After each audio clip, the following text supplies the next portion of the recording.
Hello friends, welcome to my channel को subscribe नहीं किया तो सब्सक्राइब कीजिए और बेल आइकन को जरूर दबाएं। सभी रिलेटेड अपडेट पाने के लिए जुड़े हमारे साथ। आइए आज हम बात करने जा रहे हैं डिपार्टमेंट एलोकेशन से जुड़ी कुछ चीज़ों का। उसमें इस वीडियो में आपको हम बताएंगे एलोकेशन क्राइटेरिया और कुछ और फैक्ट्स जो कि आपको जानने चाहिए बिफोर एलोकेशन। ठीक है। जैसा कि आपको सबको पता है कि एसएससी एमटीएस 2021 का फाइनल रिजल्ट आ चुका है। सभी लोगों ने आई होप कि रिजल्ट देख ही लिया होगा और फिर से एक बार सभी को बहुत-बहुत शुभकामनाएं, कांग्रेचुलेशन जिनका रिजल्ट इसमें फाइनल हुआ है। और जिनका नहीं हुआ है उनको भी उदास होने की जरूरत नहीं है, क्योंकि बहुत सारी वैकेंसी अभी ऑनगोइंग है, चल रही है और अपकमिंग भी है, दोनों है। ठीक है। तो इन सभी चीजों को लेकर बिल्कुल नाराज नहीं होना है कि मेरा नहीं हुआ तो क्या हुआ। अभी बहुत सारी वैकेंसी 2022 का भी चल रहा है, सीएचएसएल है, सीजीएल है, सब कुछ है। तो आप उसको कंटिन्यू एज यूजुअल करते रहिए।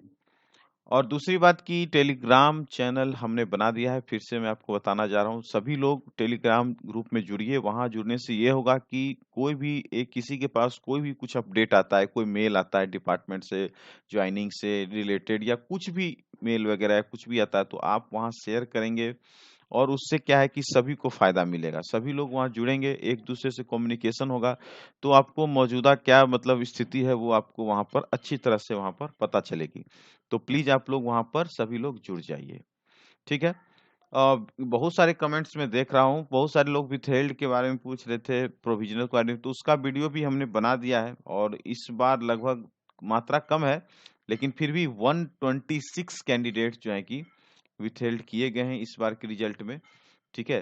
तो आप लोग उस वीडियो को देखेंगे तो आपको शायद समझ में आएगा कि इसके पीछे बिहाइंड द रीजन क्या सीन है। ठीक है। और आइए जो आज हम आपको टॉपिक बताने जा रहे हैं, डिपार्टमेंट एलोकेशन का जो क्राइटेरिया क्या है। बहुत सारे लोग को ऐसा लग रहा होगा, बहुत सारे लोग जो अभी तक नहीं जान रहे होंगे, ये एक फैक्ट्स है, लेकिन बहुत मतलब अपने आप में एक बहुत अच्छी बात नहीं है जो मैं बताते हुए, क्योंकि हर बार ये चीज हो रहा है, हर बार यही कंडीशन फॉलो किया जा रहा है और हर बार जो है कि इन चीज़ों को लेकर जो है कि कैंडिडेट जो है कि अस्योर्ड होते हैं। बहुत लोगों को नहीं पता चल पाता है कि इसके पीछे इसमें क्या सिस्टम है, नहीं सिस्टम है, क्या समस्या है। तो इसीलिए इन सभी चीज़ों को एड्रेस करना आपके लिए ज़रूरी है। आई होप कि अभी तक जो प्रक्रिया चल रही है ये आगे होगी या नहीं होगी, लेकिन जो अब तक क्या क्राइटेरिया है हम उसको थोड़ा अच्छी तरह से जान लेते हैं। ठीक है। तो सबसे पहले हम आपको बताने जा रहे हैं ये एलोकेशन क्या है यूजर डिपार्टमेंट्स का। ये लास्ट ईयर का है, 2022-21 वाला जो हुआ था उसमें उसका दिया गया है और उसके आधार पर आप यहाँ देखेंगे कि क्राइटेरिया को क्या इसमें रखा गया है और किस हिसाब से उसको मर्ज करने की बात हुई। तो इस तरह से बहुत सारी चीजें हैं जो क्राइटेरिया को इसमें फिट किया गया है, जो आप देख पाएंगे तो शायद समझ में आएगा। अब अभी तो आपको पता है कि 2 एज ग्रुप में होने लगा है ये एग्ज़ाम, पहले ये एक ही होता था, ठीक है? अब तो 2 एज ग्रुप में भी हो गया, 18 से 25 और एक 18 से 27, ठीक है? तो इसमें कैसे-कैसे क्या सेट किया गया है उसको आप देखेंगे तो समझ में शायद आएगा। देखिए, for the purpose of allocation candidate the for indenting departments who had reported vacancy arranged in alphabetical order.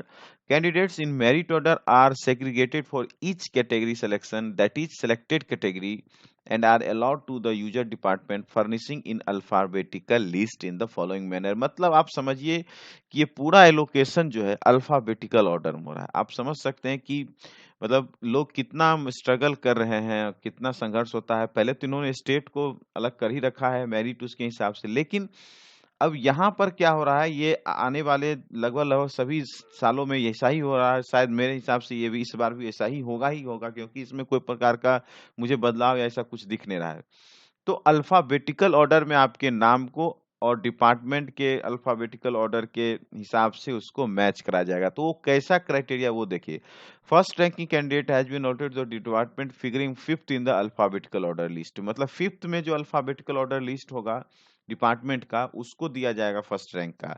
Second rank candidate को अलॉट किया जाएगा next alphabetical order list and so until the vacancy are filled for different department। और इस तरह से second को उसके बाद और इस तरह से कंटिन्यू यही होगा। State UT have less than 5 indenting department. The first ranking candidates has been allotted the department figuring first alphabetical order list। तो कहने का मतलब जहाँ 5 से भी कम है वहां पर जो है कि डिपार्टमेंट फिगर किया जाएगा, जो अल्फाबेटिकल ऑर्डर फर्स्ट में है उसके लिस्ट से हिसाब से किया जाएगा।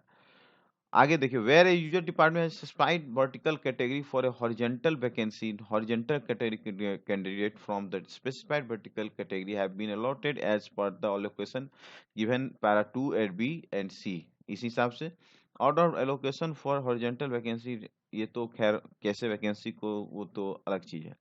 लेकिन आप समझिए इस तरह से जो है कि आपका डिपार्टमेंट एलोकेशन का क्राइटेरिया है। मतलब ये कई बार से इस तरह की बातें हुई हैं कि आप मेरिट के आधार पर ही आप डिपार्टमेंट का एलोकेशन क्यों नहीं लेते हैं। एक ऑप्शन फॉर्म लीजिए, जिसका जिस हिसाब से मेरिट बनेगा उसका उस हिसाब से आप एलोकेशन कीजिए। लेकिन एमटीएस में ऐसा नहीं होता है। सीएचएसएल में अगर आप देखेंगे तो उसका जो है कि आपको उसका एक फॉर्म आता है, ये इस तरह का मेरिट का फॉर्म आता है। यहाँ पर आपको तो नहीं दिखेगा, लेकिन किसी और साइट पर अगर आप विजिट करते हैं, सपोज अगर आप एसएससी एसआर के रीजन एसआर के पे इसमें साइट पे जाइएगा तो यहाँ आपको मिलेगा। आपको दिखा देते हैं हम थोड़ा सा डिटेल्स में क्या है और कैसे होता है ये। हाँ, ये रहा। ये देखिए डिटेल ऑप्शन फॉर्म होता है, जब आपको एज यूजुअल पूछा जाता है। और ये कब कब भरवाया जाता है, जब आप डीवी के आसपास होते हैं। डीवी के आसपास ही इसको फिलअप कराया जाता है। और इसमें क्या होता है कि प्रेफरेंस मांगा जाता है आपसे। ठीक है, कैंडिडेट का नाम रोल नंबर के साथ प्रेफरेंस मांगा जाता है कि आपको इसमें से किस डिपार्टमेंट में चूज करना है। इतना सारे डिपार्टमेंट की लिस्ट होती है सभी कुछ। और नीचे आप अगर आप जाएंगे तो ये यहाँ से आपको सीरियली मार्क करना है कि आपको इसमें से फर्स्ट कौन सा चुनना है। सपोज किसी को ये इंटेलिजेंस ब्यूरो चुनना है L18, तो ये यहाँ पर फर्स्ट करेगा L18, मेरा फर्स्ट चॉइस। इस तरह से करके टोटल 52 चॉइसेस जो है कि इसमें दी जाती है ऐसा भरने के लिए। और यहाँ पर आपका सिग्नेचर नेम डेट होता है। तो ये चीज जो है कि अभी तक एमटीएस में ऐसा नहीं होता है। क्यों नहीं होता है इसके बारे में तो हम विशेष नहीं बता पाएंगे, लेकिन ऐसा यहाँ क्राइटेरिया अगर आप देखेंगे तो बहुत ही अपने आप में मतलब चौंकाने वाला बात है ये। मतलब बहुत पहले कुछ लोगों ने आरटीआई भी किया था, तो उनको भी यही पूछ के मांगा जा रहा है कि इसी हिसाब से आपका एलोकेशन जो है कि किया जाएगा। आखिर इस तरह का क्यों होता है, समझ से बाहर है। क्योंकि आपको एटलीस्ट मेरिट के हिसाब से अगर आपने स्टेट लोकेट किया तो डिपार्टमेंट पे लोकेट कीजिए। और लगभग लगभग यही सब डिपार्टमेंट होंगे। जितना ये डिपार्टमेंट आपको दिख रहा है, ये जितना जितना भी मोस्टली मोस्टली यही सब डिपार्टमेंट रहते हैं। इसमें 52 है तो चलिए उसमें 35 होगा, 30 होगा, इससे कम तो नहीं होगा। क्योंकि इतना सारा वैकेंसीज उसमें जो है कि उसमें भी आपको अडॉप्ट किया जाता है। तो ये क्राइटेरिया इसमें जो है कि फिक्स करके ही एलोकेशन होता है। बहुत सारे लोग पूछ रहे थे कि मुझे कौन सा डिपार्टमेंट मिलेगा, क्यूरियोसिटी होती है किस डिपार्टमेंट में जाएंगे। तो देखिए संजोग ये क्या है, महज एक संयोग है कि इसका एलोकेशन क्राइटेरिया ये है। अब आप समझ सकते हैं कि इसमें किस हिसाब से मतलब चीजों को देखा जाए। और यहाँ तक तो ये भी देखा गया है कि 2000 ये 20 या 21 में ही कि कुछ लोगों का पहले एलोकेशन किसी और डिपार्टमेंट में दिया गया और फिर क्या किया गया, उसको हटा के डिपार्टमेंट एलोकेशन किसी और डिपार्टमेंट में कर दिया। ये दिल्ली रीजन की बात है, होगा तो हम किसी और वीडियो में आपको दिखाएंगे। और बाद में क्या हुआ, जिनका एलोकेशन स्टेट था उनको उस स्टेट से भी कहीं और फेंक दिया गया। ऐसा भी हो रहा है। इसके पीछे सिर्फ और सिर्फ एक ही कारण है कि इसमें प्रॉपर वे में क्या सेटअप है रिक्रूटमेंट का, वो इसमें रिजल्ट के बाद नहीं है। कि कैसे भी रेंडमली कहीं से कुछ पिक होता है और कहीं से कुछ भी उसको डाल दिया जाता है। तो यही सारी चीजें थी जो बहुत सारी कमेंट्स में देख रहा था, तो मुझे लगा कि चलो बताते हैं। क्योंकि एलोकेशन आ ही जाएगा कुछ दिन में, 1 सप्ताह 10 दिन में एलोकेशन आपका आ जाना चाहिए एज सुन एज पॉसिबल। ठीक है, तो वो इस वीडियो में बस इतना ही रखते हैं। मिलते हैं फिर किसी और वीडियो में। आप लोग टेलीग्राम चैनल पर जरूर जुड़ जाइए, वहां से आपको भी सभी जानकारी शेयर करने और जो भी क्वेश्चंस होंगे वहां भी आपके क्वेश्चन को लिया जाएगा।